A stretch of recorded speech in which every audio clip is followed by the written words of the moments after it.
I feel like whenever I've had the most successful teams, it's been when I've also been vulnerable. Like, hey, y'all, this isn't my strongest project. What would you do in this situation? Like, not thinking that my idea is better because I'm managing or better because I have a higher title. Like, putting yourself at the same playing field as everyone else is so important because everyone takes away something different.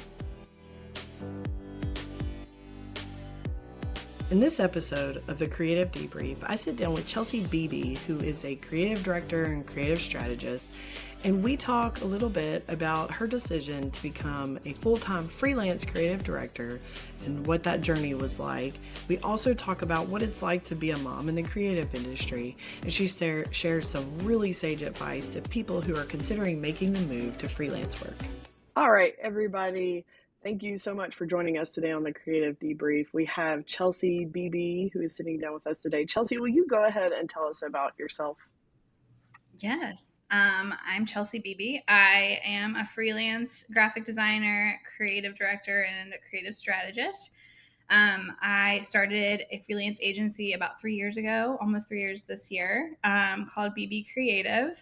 And it's kind of like a twofold type business as far as creative goes. I have direct clients who I work with to sort of accentuate their brand, develop their brand, and really hone in on like what their story is and how they want to tell it. And then I also have clients where I really integrate as part of their creative team through production agencies, doing a lot of live events and experiential design. So I do a little bit of direct work and then also some contract work. It sounds like a really well-rounded experience.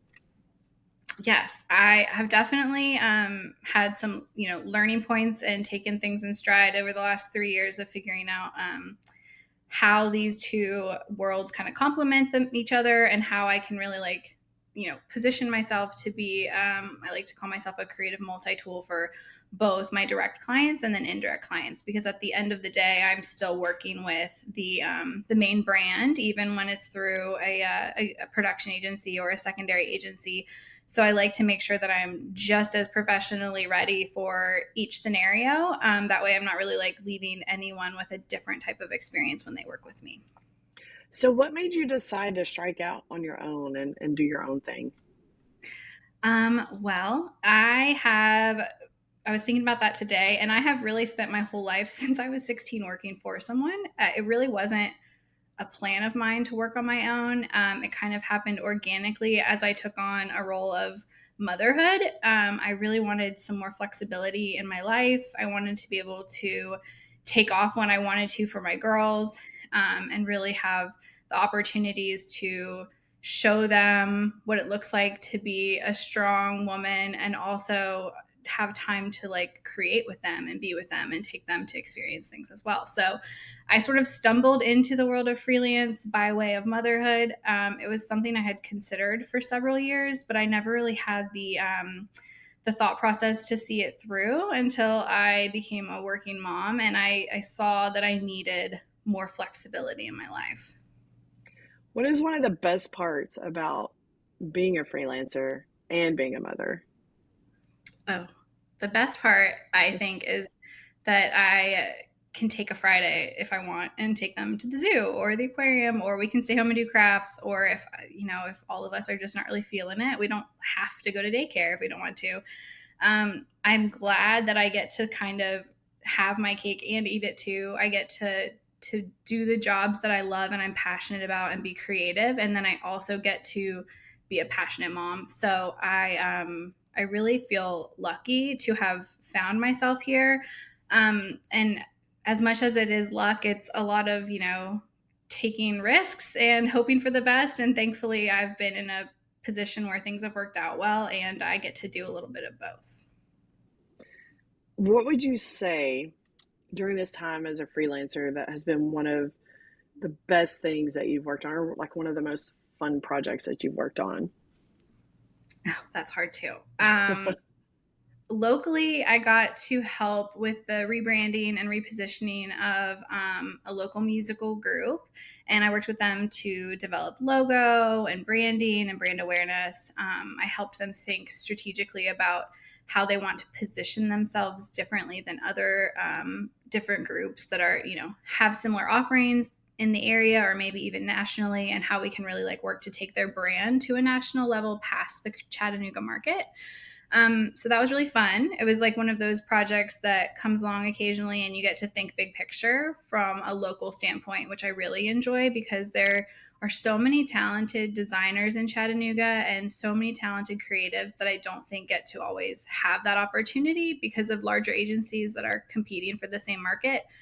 So I was really thankful for that business, and it was really fun. And then from a production and live events agency standpoint, I recently worked on um, an experiential project that was for investors. So I got to work with a company to determine how they could best advocate their brand and like project their messaging and their numbers and all their financials to gain traction with new investors that maybe hadn't considered their brand before.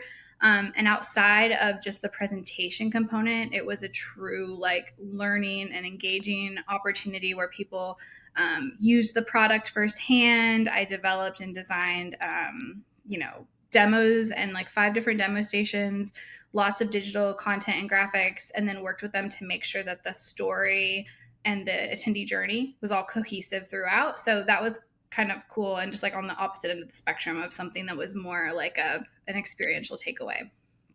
So I guess I'm going to kind of tie these two topics together, the topic of motherhood and the topic of design, especially large design projects. How do you achieve work-life balance whenever you've got your agents or your freelance work, as well as like, taking care of your kids and making time for your family and stuff like that? How do you strike a balance there? Because sometimes the bigger projects that you work on can be a lot and take a lot of time, and they can take you away from home and stuff like that. Yes. Truthfully, travel is something that I've always really loved about the production world and live events. And that's something that I do a lot less of now just because of the age of my girls. And I really want to be here and be around them. Like, there's just really nowhere else I'd rather be. But finding balance is something I'm still working on. There's been many a like work until 3 a.m. night type scenario, but in the last 6 months, I've worked really hard to sort of focus on like 3 areas that I know I can control or at least make steps to improve my balance of work and life in, and that's implementing hard stops and transitional moments. When I worked in an office and I worked full time for a company, in any capacity, I never really thought about how that 20-minute commute was my transitional time to like just digest what had happened for the day, come to peace of separating some work things that I didn't have to do until tomorrow with life that I could take on that evening. And now I'm truly like in my house, in my office 24/7. I can do drive-bys all day if I want by my computer. So I'm trying to implement a transition period for myself, whether that's 30 minutes before my children get home so that I have time to decompress and then be a mom after being a partner to my client. And then also just being a better person for myself. It gives me some space to breathe and take time. Um, I've also really found that like setting expectations on the front end with my clients has been extremely helpful. Just having open, honest, transparent conversations about my hours are XYZ and I'm free for flexibility. Like if you need me to work from 8 p.m. to midnight, I can do that to see the project through. But 4 o'clock in the afternoon to 8 o'clock at night is my time for me and my kids and my husband. And I'm going to get them dinner and I'm going to put them to bed and I'm going to read them a book. Like these are the things that make me feel balanced. So I've been really working hard to make sure that my clients and I are on the same page from the very beginning.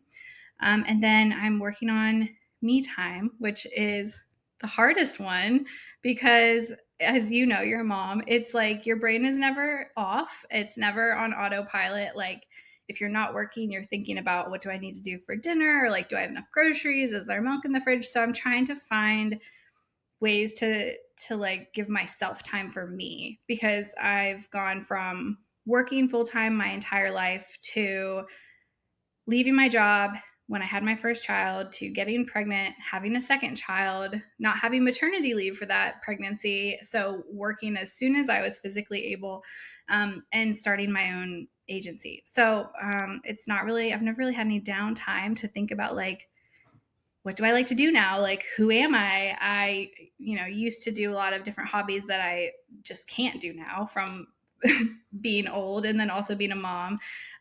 So I just have to like reevaluate where I am. But I do think that overall I've been better at setting boundaries with my time and my scheduling, just because I have seen firsthand like how difficult it is to juggle all of these things in your life if you work somewhere that doesn't prioritize your time or have like respect for your personal time. So you talked a little bit about when you transitioned into working freelance and how I guess the timing was it sounded like it was in between your two girls, like when you had your two girls and um or no, wait, I'm getting that wrong. I think it was like right after you had your second Right kid. after my And then oh, okay, okay. So tell me a little bit about and I know you've touched on it already, but I want to know a little bit more about like what led you to make that decision. You know, you're in the middle of this major life transition already, and then you choose to make another transition. So tell me a little bit about what led to that decision, and yeah, I think that's the question. Yeah, for sure. I was really looking for new opportunities to like grow myself professionally. I was already really interested in the idea of new types of work and new ways to expand my creative skill set beyond the types of projects that I was being given.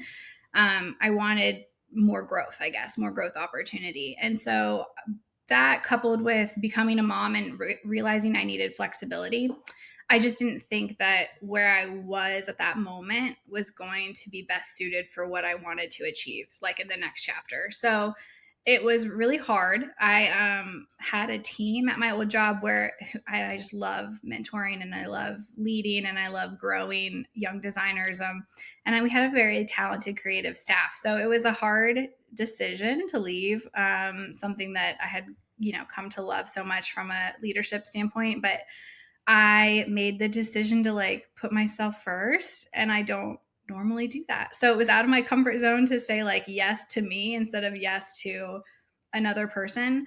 But it seems to like be paying off for me just mentally alone. I've been a lot less stressed. I've had a lot more flexibility, like I said, for my family and to like really figure out what my priorities are to make those, trade offs balance.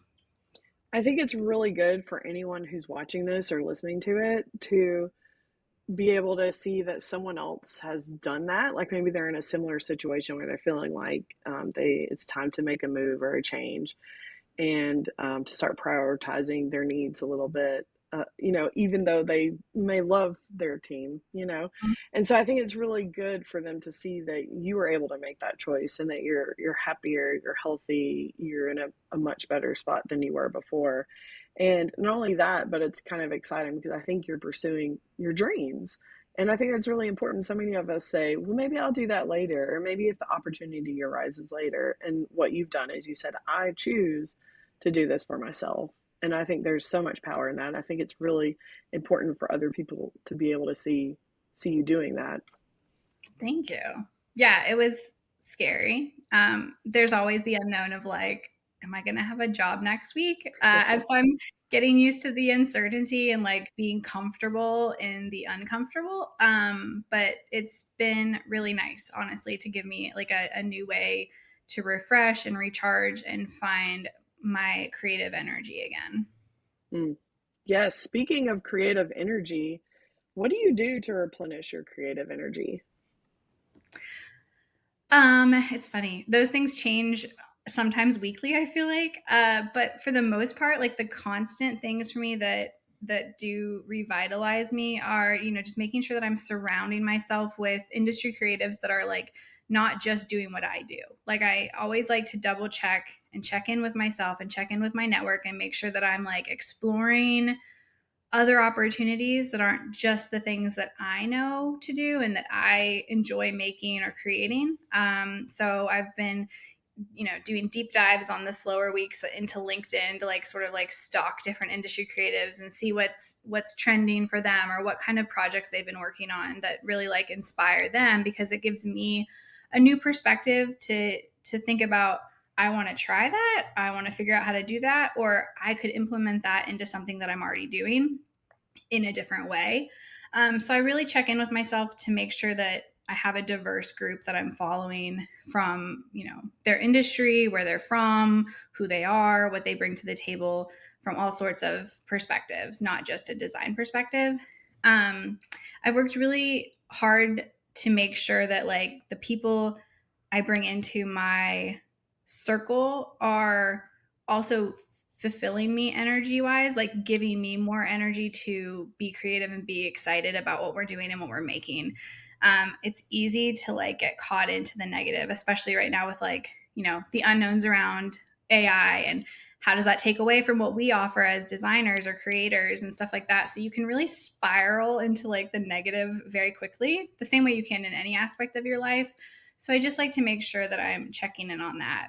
Um, and then since starting on my own, I've been really lucky to work with a huge array of people, from scenic designers to like animators, videographers, producers, executive producers, like the whole gamut. And so I'm always surrounded by just organically, naturally talented people that inspire me and keep me excited to like think about the next thing or think about what I'm doing in a new way.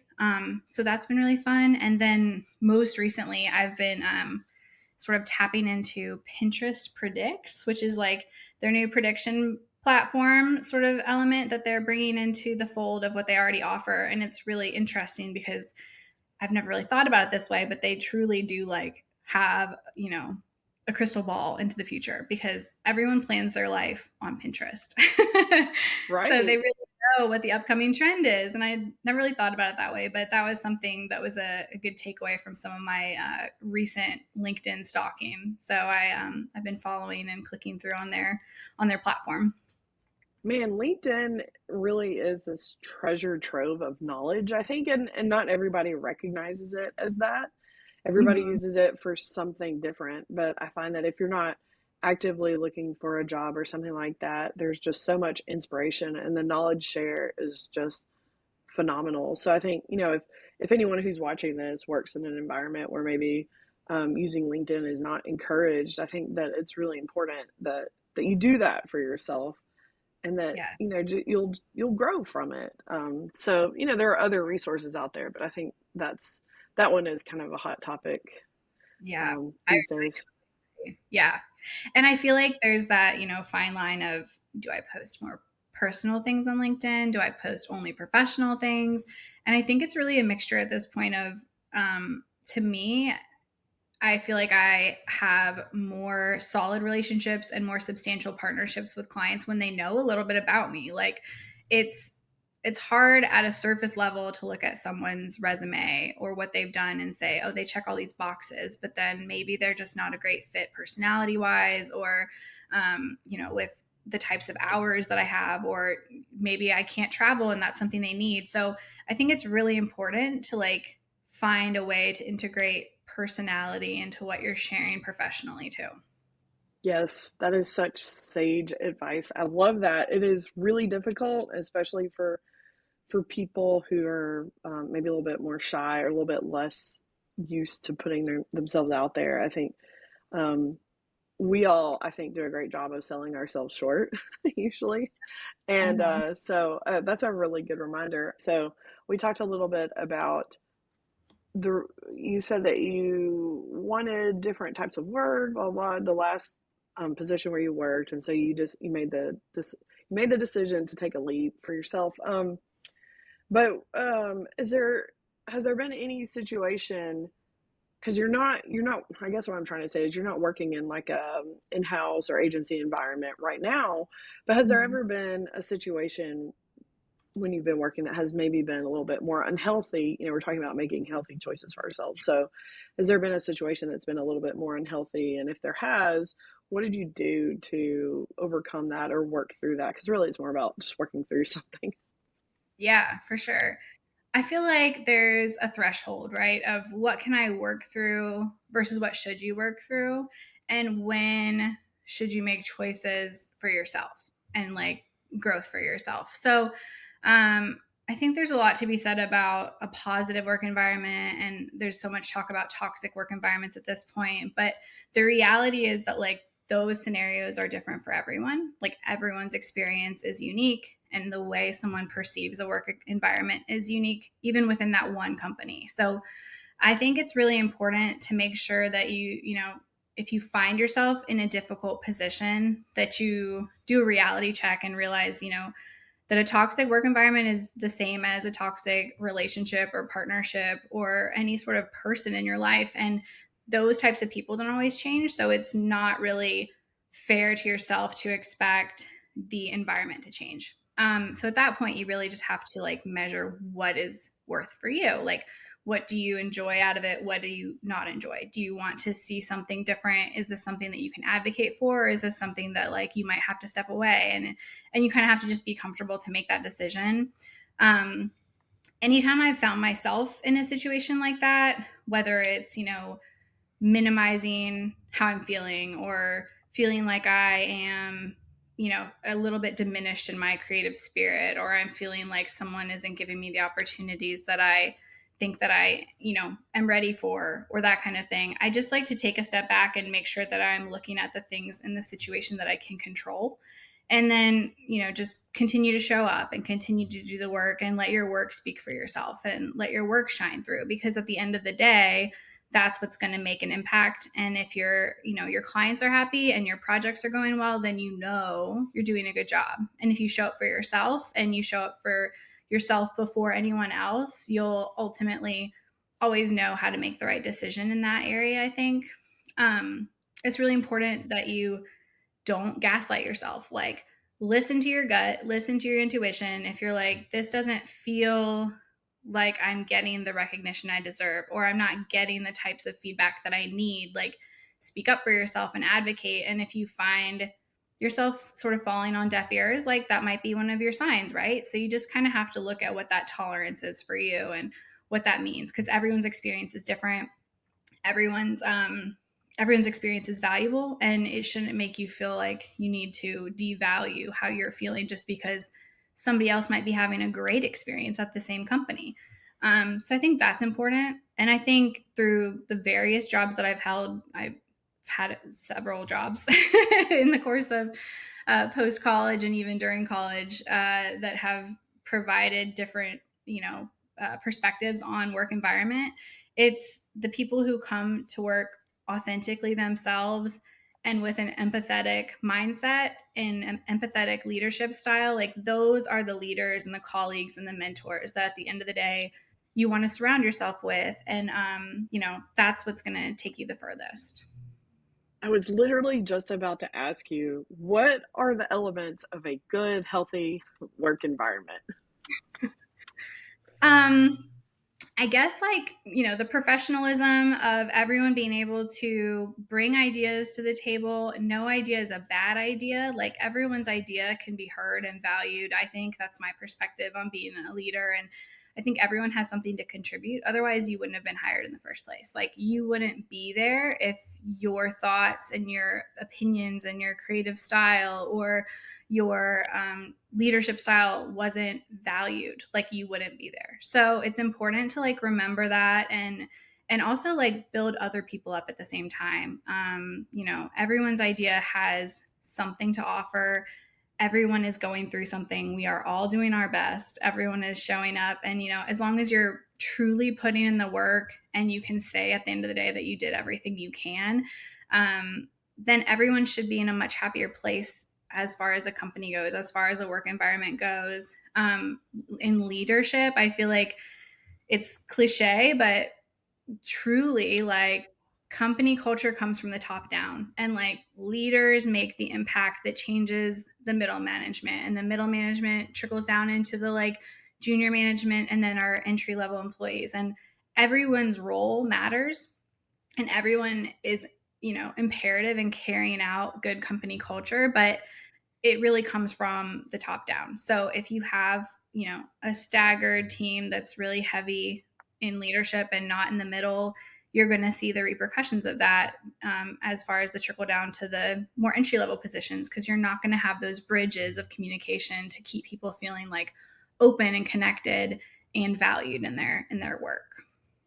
Yes, you're exactly right. I think that I've always said that I don't care what I'm doing as long as I'm getting to like nurture and care for a team. If the company has a really strong, healthy value system, Mm-hmm. because, if the people at the top set the value system, then it just trickles down to everybody else. And then I think it's really easy to get a team behind that, get them motivated and inspired to get behind that, the mission, the vision, and values and all that. And they're more likely to be productive because they believe in it. It's Mm-hmm. good. How could it be bad? And the leadership is like walking the walk, or walking anyway. You know what I'm trying to say. But Yeah. I could be leading a team of videographers or copywriters. I don't. It doesn't really matter to me. What's more important, well, as long as they're creatives, it's all good. But what's more important is that there's a really strong value system in place, because I think then everybody has the same direction to go.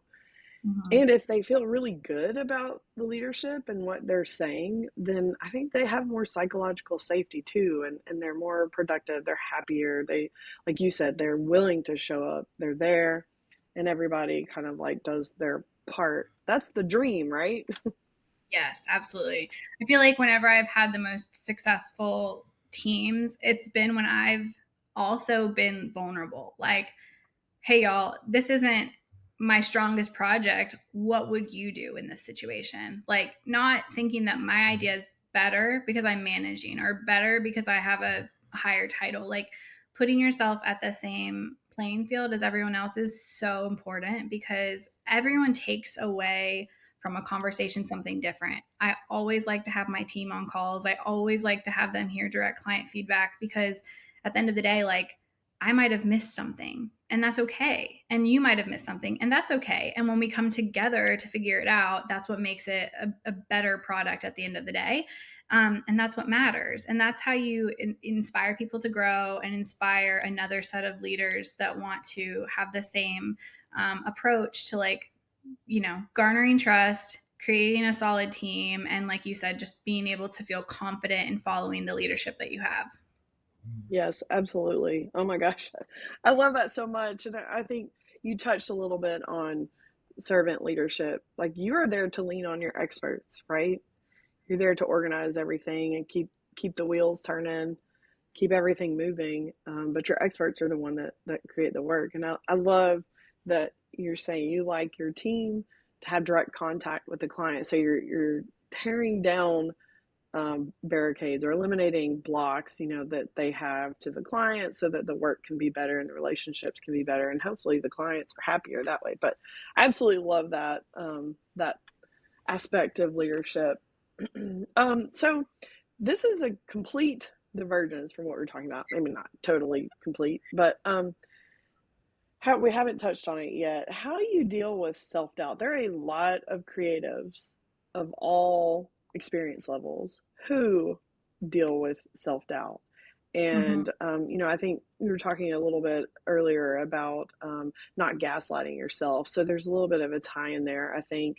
And I just want people who are maybe struggling with self-doubt to hear your perspective on that and how you deal with it. Yeah. Well, that's, I think, something that, like, as a creative person, you're always just going to have seasons where you're completely down as far as, like, do I know what I'm doing? Like, why did that person hire me? Like, am I the right fit for this job? But I've always been the type of person to look at new opportunities as, like, new learning opportunities too. So if I don't know something, I'm going to figure it out, and I'm going to figure out the best way to handle it. So I think when you are experiencing kind of like self doubt in one of those scenarios, there's a few things that I like to do. Like, I sometimes occasionally will, like, look at my portfolio of work, like look at the breadth of things that I have touched and done. And you can immediately see the growth. It's a complete, like, data, visualization of where you started and where you are as a designer, because you can look at your first resume and all the horrible font choices you made and then your current one, and it's automatically feel better about yourself. So I think that's like something that I do is I step away, look at my own brand, look at where I've come from, look at what I've done, and you can automatically see that you know what you're talking about and you know what you're doing and you are a little bit better today than you were yesterday. I also was at a company retreat with a company I used to work for, and we had a team building exercise where the moderator had all of us with a pad of sticky notes, and we had to write something that we liked about one of the other people in the room and follow them around and put sticky notes on people with like something that was inspiring about them or something that we liked about them or one of their best qualities. And at the end of that exercise, the moderator told us, that we should save them. And if we're ever feeling like less than or questioning ourselves, to pull out these sticky notes and like read these little words of affirmation. And it's funny, but it's so true. Like you can go back through and some of them are hilarious and they make you laugh, and then you're back in that moment with your colleagues and you're remembering the things that you were talking about. So I kept those for a really long time, and I still sort of practice that, but in a different sense. I sort of keep like any thank yous from clients or like positive feedback. I have kind of my own little like kudos drawer where I have anything that someone's mailed me as far as like a thank you or things like that go, just to remind myself of like, keep going, you know what you're doing, take a deep breath, and like you'll figure it out because you've done it before. So I think it's important to like remind yourself where you've been and where you can go. I also have like you can't see it from the camera, but I have a bookshelf of little mementos. So like from the first stage set I ever designed, I have like one of the gears that was part of that stage set. And then I did some work locally with XGS, and my partner there gave me one of the mini semi trucks because I had done a full truck wrap. So I have that like in my closet there, and I can kind of just like go to that bookshelf and look at it if I need to remind myself that I can do things.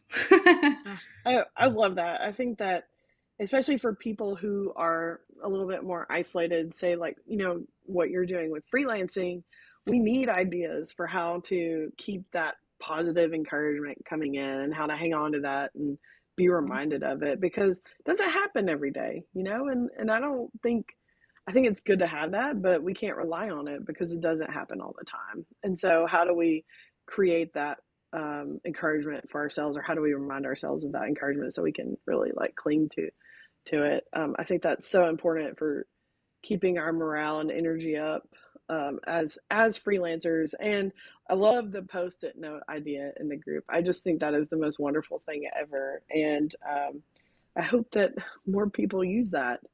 Yeah, it was a great exercise. I will say too, like as a freelancer, I've found on top of those other, things that I do as far as keeping, trinkets, and I'm like a trinket hoarder of mementos. But I also really like to find new industry leaders and creative industry experts that are also freelance. And I've taken it upon myself to reach out and be like, hey, this is a little out of my comfort zone, but I'm new in the world of freelance. I have been a fan of your work. I've seen your portfolio. And if you have any like, tips or tricks on how to stay motivated as a freelancer. And I've never once had somebody respond back with, why are you contacting me? Who are you? It's always turned into a collaborative conversation. It's turned into like, we should have more meetings like once a month to just check in and see what each other's up to. And it's actually also led to other clients and other partnerships because as a freelancer, like if I receive, an opportunity that's not the right fit for me and I know the right person, I'm going to send them your way because I'm all about like building each other up. There's enough work for everyone and there's enough to go around. So making those connections as a freelancer has been invaluable. And then, taking it upon myself just to spend time to learn something new. If I ever am in a funk, I'm like, I'm just going to learn something new today. So then I go and figure out, how to use After Effects, which I am still terrible at, or I figure out how to use software I do know in a new way and that kind of thing. So yeah, just being always like curious and exploratory in the things that you think you've mastered and finding new ways to connect with people is, something that's really helpful for me. That's so good. That's so good. I love that. I do think that the creative community especially is just so uplifting and so warm, and I love that there is a seat at the table for everybody. And I believe Yeah. that wholeheartedly. I think that, we are not competing against each other. We are working together to get there together. That is my philosophy. So anytime anyone else says something similar, I'm like, yes, preach. um, Absolutely. so what would you suggest to someone who's maybe just starting out in the industry as a designer, or maybe someone who's thinking about freelancing? What encouragement would you give them or advice? Well, if you're just starting as a designer, I think it's important to surround yourself with people that make you feel inspired because you're in a state of learning, and like you need to be open to learning and open to being a sponge and accepting like new ideas and new ways to execute something, and understand that like these other people in the industry have a lot to offer you if you will open up to it. So I think just being open and going out on a limb a little bit to admit like, hey, I'm new here and this is what I like to do. Here's what I'm passionate about. Someone is going to gravitate towards you and someone is going to find you and take you under their wing and show you the ropes, and you're going to figure it out. And then you'll be in the same position one day to do the same. So that's something I really like about the creative industry as a whole. Like, I don't think I've ever been in a scenario where I haven't had the opportunity to learn something from someone. Um, and then for anyone I think that maybe is like struggling on how to decide if it's the right time to, to become a freelancer or change your position up or change jobs or that kind of thing. Um, I it sounds really dumb, but it's really like an intuition thing and to go with your gut. I considered it a lot and I kept thinking like, no, there's more for me to learn here. Like there's more for me to do. I, was still very much excited about all the projects I was working on, and I was so excited about the team I was growing and the ways that I was able to contribute to like new designers and hopefully provide some mentorship and leadership on how that they can then do that themselves. So for me, it really was just like a gut instinct of like, I think it's time for me to decide. So if you have strong feelings, like don't ignore them, like don't suppress them, don't gaslight yourself into thinking you can't do it because you probably can. Some of the biggest reasons I didn't try sooner was, becoming a business, dealing with the finances. What about insurance? So all those things that kind of honestly figured themselves out for you. If you have a smart enough head on your shoulders to consider going freelance, you have a smart enough head on your shoulders to figure out all those things in between. So, yeah, I think it's definitely like an intuition thing. That's great. I love it. That's fantastic. Well, this has been an absolutely fabulous conversation. Chelsea, thank you so much for joining me today. This is Yeah. wonderful. Is there anything else you'd like to say to everybody before we sign off here? No, I've really enjoyed speaking with you. It's been really fun conversations, and I could talk for hours with you about stuff like this. So thank you for having me. Of course. Yeah, I feel the same way. All right. Well, goodbye, everybody.